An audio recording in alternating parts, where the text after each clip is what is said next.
तुमचं? मी किसन महाराज डोके, राहणार एकलरे, तालुका आंबेगाव, जिल्हा पुणे.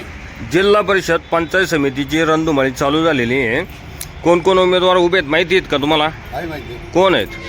तुतारीतर्फे आपला प्रसाद अभंग आहेत आणि इंदुरे साहेब आहेत, ते त्यांचं चिन्ह धनुष्यबाण आहे. बाकीचे अजून उमेदवार माहिती आहेत का? अजून उमेदवार आहेत ते सर्व परिचित आहेत. बर.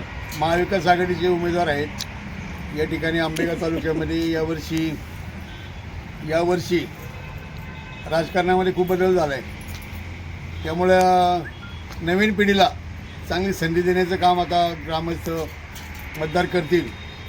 आणि आम्ही आता सर्व ग्रामस्थ एकलेरे, बागवस्ती, लोंढेमळा, शेंदेवाडी, त्याप्रमाणे दर्या, ही सर्व मंडळी आम्ही महाविकास आघाडीच्या मागे राहणार, म्हणजे प्रशांत अभंग आणि इंदुरे साहेबांच्या मागे राहणार. हेच उमेदवार का पाहिजेत तुम्हाला? हे उमेदवार म्हणजे आता वरती सरकार आहे, तर सरकार काय बिनकामाचं आहे सध्या.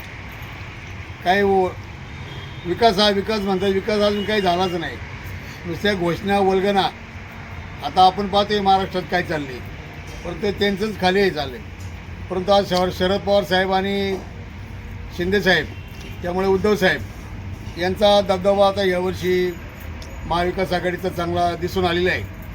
बऱ्याचशा नगरपालिका, पंचायत समिती, आता जे इलेक्शन होणार आहे जिल्हा परिषदेचं, त्यामध्ये त्यांना भरपूर चांगली यश मिळणार आहे. आणि आता लोकांना बदल हवा आहे. आपल्या तालुक्यामध्ये निकम साहेब, शेतकरी पुत्र, यांनी यावर्षी या इलेक्शनला आपला मतदारापर्यंत पोहोचण्याचा चांगला कौल दिलेला आहे. त्यामुळे महाविकास आघाडीचा विजय हा यावर्षी पंचायत समिती आणि जिल्हा परिषद निश्चित होणार. जिल्हा परिषद आणि पंचायत समितीला महाविकास आघाडीचे उमेदवार जास्तीत जास्त भरघोस मताने निवडून येतील आणि त्यांना काम करण्यास संधी मिळेल असे मी या ठिकाणी आशा करतो.